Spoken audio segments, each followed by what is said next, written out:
Employ provident fund है, वहां अभी तक तो मामला ये था कि बहुत ही ऊंट के मुंह में जीरे जैसी पेंशन की बात होती थी, लेकिन नया प्रावधान ये कह रहा है कि आप साथियों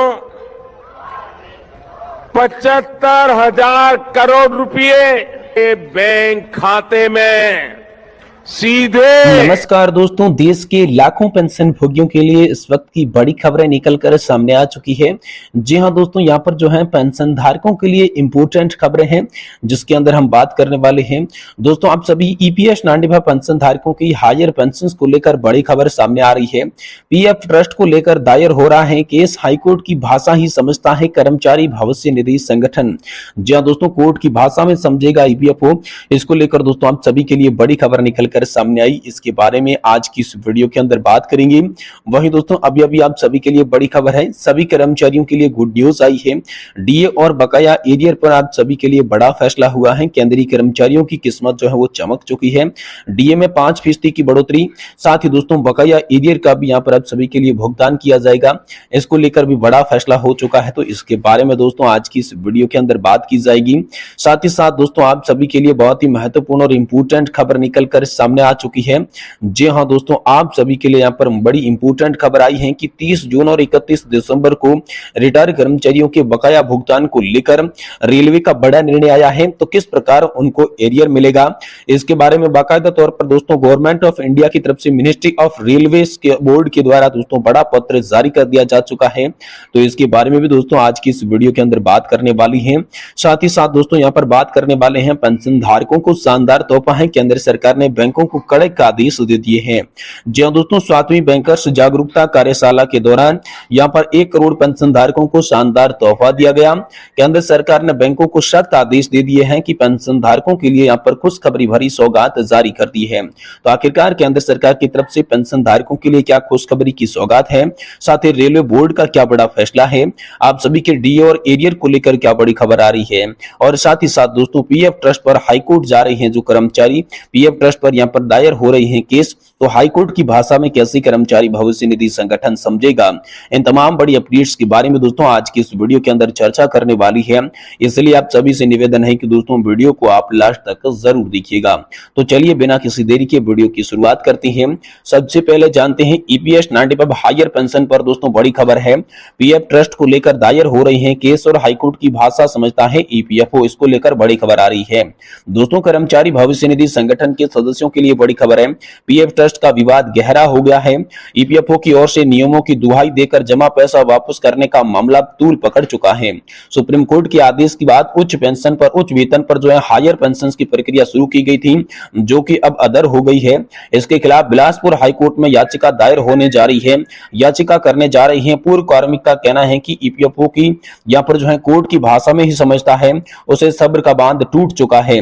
दोस्तों यहाँ पर जो है सेल के विभिन्न कर्मचारियों ने यहाँ पर पूर्व श्रमिक नेता राजेंद्र पिल्लाई ने भी कोर्ट जाने की बात कही है। उन्होंने बातचीत करते हुए बताया कि पूर्व श्रमिक नेता ने कहा कि बीएसपी के रिटायर के बाद उम्मीद थी कि हायर पेंशन मिलेगी, लेकिन ईपीएफओ अपनी मनमानी के चलते कर्मचारियों को उनके अधिकार से वंचित कर रहा है। ईपीएफओ ने पीएफ ट्रस्ट का बहाना बनाया है, जबकि सुप्रीम कोर्ट ने पीएफ ट्रस्ट के सदस्यों को पात्र माना है। स्वतंत्र पीएफ ट्रस्ट को भी सुप्रीम कोर्ट ने हायर पेंशन के लिए पात्र माना है।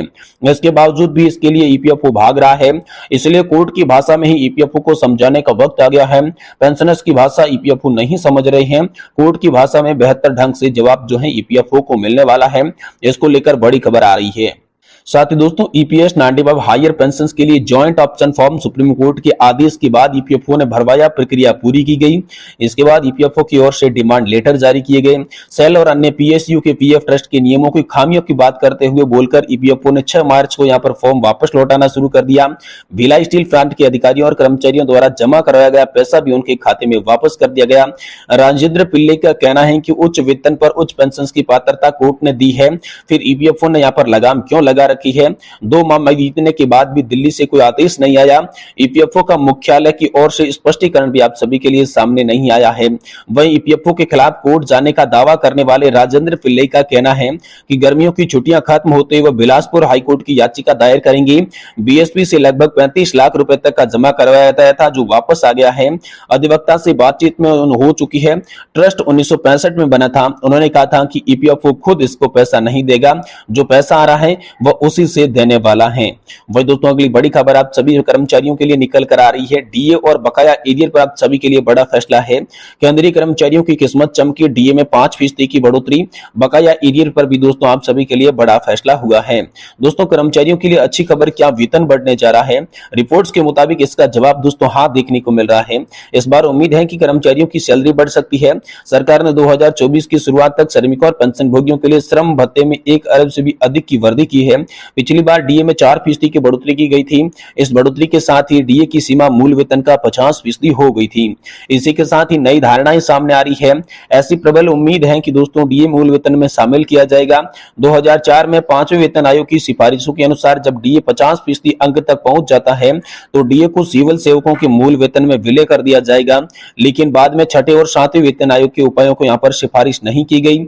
इसके अलावा सरकारी कर्मचारी अधिकारी मार्च में घोषित नवीनतम डीए बढ़ोतरी के बाद मीडिया रिपोर्ट्स की प्रतिक्रिया दी है। इस बिंदु पर अपने निर्णय के पीछे कारणों को बताते हुए डीए स्वचालित रूप से मूल वेतन में शामिल नहीं है। बोनस 50% तक पहुंचने से कर्मचारी संगठन लंबे समय से मांग कर रहे थे कि इसे मूल वेतन में शामिल किया जाए, जिससे पहले किया गया था। विशेषज्ञों का यह मानना है कि सरकार जुलाई 2024 से ही मूल भत्ते के साथ इसे जोड़ देगी। जानकारों के मुताबिक जून 2024 से केंद्र सरकार के कर्मचारियों और पेंशन भोगियों की पेंशन जो है वो बढ़कर मिलेगी, क्योंकि एक बार फिर से आप सभी के लिए 5% डीए बढ़ोतरी होने जा रही है। वही दोस्तों यहाँ पर 30 जून और 31 दिसंबर को रिटायर्ड कर्मचारियों की बकाया के भुगतान को लेकर रेलवे बोर्ड का बड़ा निर्णय है। किस प्रकार उन्हें एरियर मिलेगा, इसके लिए government of Indian minister of railway board की तरफ से बड़ा पत्र जारी कर दिया जा चुका है। ऐसे कर्मचारी जो 1 जून या फिर जो है 30 जून या फिर 1 दिसंबर को रिटायर्ड हुए हैं तो 1 जुलाई या फिर 1 जनवरी का इंक्रीमेंट का फायदा नहीं दिया जाता है। अगर कर्मचारी कोर्ट का रुख करते हैं और उनके कोर्ट पक्ष में फैसला सुनाते हैं तो उनको यह फायदा दिया जाता है। अब ऐसे में उनका बकाया एरियर का भुगतान कैसे किया जाता है, इसको लेकर बहुत ही महत्वपूर्ण सर्कुलर आप सभी के लिए सामने आ रहा है। आपको बता दूं कि ऐसे मामलों में मंत्रालय के सामने यह सवाल आ रहा है कि जितने भी कर्मचारी कोर्ट में केस किए थे उनके पक्ष में फैसला सुना दिया गया, फिर भी रेलवे की तरफ से उनका भुगतान नहीं किया गया।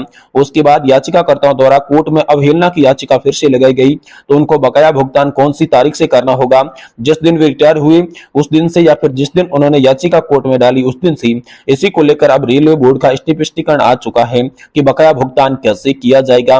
आपको बता दूं कि रेलवे बोर्ड की तरफ से एक सर्कुलर 9/2/2024 को जारी किया गया था, जिसमें कर्मचारी कोर्ट के रुख किए थे, उनकी जीत हुई थी तो उनको दोस्तों यहां पर जो है भुगतान किया जाएगा।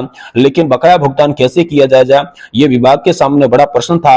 अब उसको लेकर रेलवे बोर्ड की तरफ से 20/5/2024 को एक नया आदेश जारी किया गया और इस प्रकार से बकाया भुगतान जो है उनके खाते में कैसे किया जाएगा ये उनको दोस्तों यहां पर जो है रेलवे बोर्ड की तरफ से बता दिया जा चुका है। वहीं दोस्तों 1 करोड़ पेंशन धारकों को शानदार तोहफा मिला है। केंद्र सरकार ने बैंकों को सख्त आदेश दिए हैं। पेंशन धारकों के लिए खुशखबरी है। जी हां दोस्तों, देश के लाखों पेंशन भोगियों के लिए बड़ी खुशखबरी आ रही है। भारत सरकार ने केंद्रीय पेंशन सलेखा कार्यालय की तरफ से बहुत ही इंपोर्टेंट सर्कुलर जारी किया है। पेंशन भोगी की लंबे समय से शिकायतें आ रही थी कि पेंशन देने वाले बैंक उनको पेंशन स्लिप नहीं प्रोवाइड करवा रही है, जिसकी वजह से उनको पता नहीं चलता कि उनको क्या मिल रहा है क्या नहीं मिल रहा है, पेंशन से क्या काटा जा रहा है क्या नहीं काटा जा रहा है, उनको मालूम ही नहीं पड़ता है। कि उनको देखते हुए केंद्र सरकार ने यहाँ पर जो है बैंकों को सख्त आदेश जारी किए गए हैं कि अब आगे आपको पेंशन स्लिप कुछ इस प्रकार से जारी करनी होगी। तो कैसे पेंशन स्लिप जारी करनी होगी, तो दोस्तों अब आप सभी को जो है व्हाट्सएप के माध्यम से आप सभी की पेंशन स्लिप जो है वो पेंशन स्लिप मिलने वाली है। पेंशन स्लिप में बदलाव की बात की जाए तो दोस्तों पेंशन स्लिप अब आपको रजिस्टर्ड मोबाइल नंबर या फिर ईमेल पर भेजा जाएगा।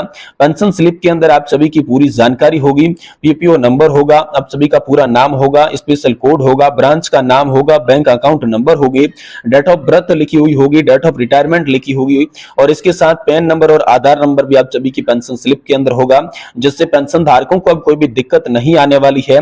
और पेंशन स्लिप में दोस्तों एडिशनल पेंशन का भी आप सभी के लिए वितरण किया जाएगा कि आप सभी को एडिशनल पेंशन कितनी मिलने वाली है, डियरनेस अलाउंस कितना परसेंटेज मिल रहा है, फिक्स मेडिकल अलाउंस कितना मिल रहा है, आपको कंसिस्टेंट असिस्टेंट अलाउंस कितना मिल रहा है, ये सब भी दोस्तों पेंशन स्लिप के अंदर लिखा हुआ होगा। साथ ही इनकम टैक्स की भी पूरी डिटेल और जानकारी पेंशन स्लिप के अंदर मिलेगी और पेंशन स्लिप में कटौती का विवरण भी दोस्तों आप सभी सभी के लिए दर्शाया जाएगा। इसके लिए दोस्तों केंद्र सरकार ने हाल ही में एक नमूना भी जारी कर दिया है और उसी नमूने के हिसाब से दोस्तों आप सभी को पेंशन स्लिप यहाँ पर जो है मिलने वाली है। डायरेक्टली पूरे 24 महीनों का पेंशन स्लिप यहाँ पर जो है आप सभी के लिए आने वाला है, जिसे आप दीर्घायु ऐप डाउनलोड कर सकते हैं मोबाइल के प्ले स्टोर से, जिसके बाद आप अपनी जो है पेंशन स्लिप आसानी के साथ मंगवा सकती हैं।